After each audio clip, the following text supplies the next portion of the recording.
السلام عليكم ورحمة الله وبركاته كسو دوادا channel عاد فيد سيدنا دمانتين أكسون نهي وحلقة يابا إناد علاقة صوت حنايد مددير أد كبر بريسو وقت يرد عروتي وحلقة يابا إناد شقو أدوسو سمريسي مددير إيادنا أد كويدو وقت يرد عروتي وحلقة يابا إني والدكا يؤبدكا دباتكا قادو وقت يرد عروتي هادبا ما أنت وحن دي سو بندقينا toddoba dariiqo oo lagu xakameeyo markay naftaadu cadhooto toddobada dariiqo ee lagu xakameeyo cadhada waxa ka koow ah miirku waxa weeye halka aasaas u ah dhammaan waxa ficilka soo bixi doona inta aad cadhaysan tahay marka waxa kugu waajiba oo qasab kugu ah inaad gaar ka hayso amba aad la socoto marxaladdu maraayo miirkaagu haddii aad dareento in uu miirkaagu ka baxay marxaladdii aad kantarooli karaysay naftaada la soco waxa ficilka soo socda waxay noqon doonaan qaar aad in badan ka murugooto sidaa daraadeed waxaad mar walba niyadda ku haysaa inta aad cadhaysan tahay marxaladda iyo dhaqdhaqaaqa iyo heerku maraayo miirkaaga ama wacyigaaga sidoo kale haddii aad ku guulaysato inaad kaantaroosho markaa ay marxaladda cadhadu kula joogto miirkaaga waxaad hadhow naftaada u seef garayn doontaa amba aad ka heli doontaa dadkii ay iskhilaafsanaydeen apologize fara badan iyo cafis fara badan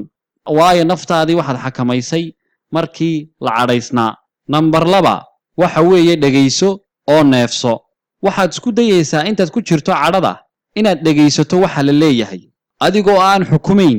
intaanu qofku hadalkiisa dhamaysan had iyo jeer markaynu cadhaysanahay sidaynu wada ogsoonnahay waxa laga yaabaa inaad adigu aaminsan tahay 100% inaad saxsan tahay qofku wuxuu soo wadaana ay tahay arrimo aan u baahnayn in la falanqeeyo laga fiirsado waayo waad cadhaysan tahay sidoo kale waxaynu ku degdegnaa go'aamada iyo hadallada qofka ka soo baxaya kaasoo isagoo dhammaystirin aynu ku sheegno inuu yahay qalad amba uu yahay mid aan loo baahnayn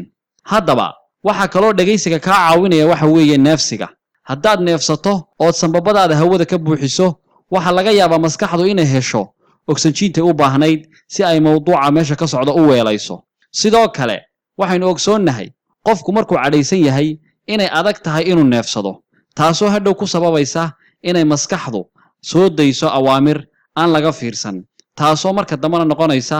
arrimo cawaaqibteeda in badan laga murugoodo 3 waxa weeye inaad ka bixin mowduucii laga hadlayay amba mowduucay ka kacday cadhadu saynu wada ogsoonnahay dadkeennu waxay idhaahdaan markay ka sheekeynayaan qof cadhooday oo mowduucii ka baxay hebel wuu butaacay marka waxaanu kaala dardaarmaynaa markaad cadhaysan tahay inaanad ka bixin mowduucii taasoo hadhow qofku ka murugoodo waxyaabo badan oo uu ka sheegay saaxiibkii amba qofka cilaaqadu ka dhaxaysay haddaba daawade isku day markaad cadhooto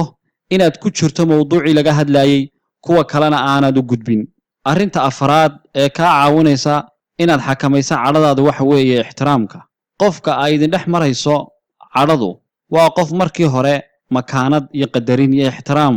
ka mudnaa kuguna lahaa isku day markaad cadhaysanta inaad xasuusato qofka wixii wanaag idin dhex maray iyo isqadarin taasoo hadhow ka caawinaysa inaanay naftaada ku kicin ficillo ay ka murugooto inta nolosheeda ka hadhay lambar 5 amba arrinta shanaad ee ka caawinaysa inaad naftaada xakamayso markaad cadhootaa waxa weeye inaad mar walba soo dhaweyso kala duwanaanshiyaha dabeecadda iyo fikirka waayo bilaadanka ilaahay abuuray isku mid maaha marka arrinta kala duwanaanshiyuhu maaha inay kugu noqoto carqalad ka hortaagan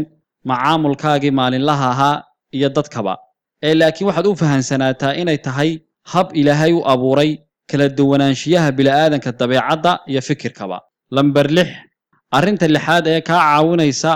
inaad naftaada xakamayso markaad cadhootaa waxa weeye inaad adigu mar walba ahaato qof u socdo dhinaca isfahanka hadafkaagu waa ahaado inaad qofka isfahantaan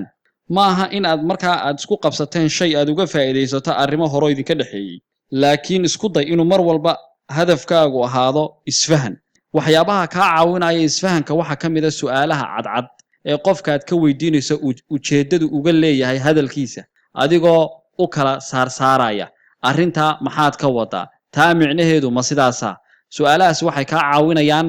inaad qofka isfahantaan marka mar walba isku day inaad u socoto dhinaca isfahanka ujeedadaadu mar walba ha ahaato isfahan lambar 7 amba arrinta toddobaad ee kaa caawinaysa naftaada inaad xakamayso markaad cadhootaa waxa weeye lixdaa tallaabee hore markaad soo qaado arrinta ugu dambaysaad qaadaysa waxa weeye inaad ka fiirsato falcelintaadii haddaba haddaynu laba isbarbar dhigno qof soo qaaday lixdaa tallaabee hore iyo qof aan soo qaadin lixdan tallaabee hore siday noqonaysaa falcelintoodu lixdaa tallaabee hore waxay kaa caawinayaan inaad falcelintaada ka fiirsato oo ay noqoto middii ahayd wakhtigii munaasibka ahaa iyo meeshii munaasibka ahayd marka arrinta toddobaad waxa weeye inaad ka fiirsato falcelintaada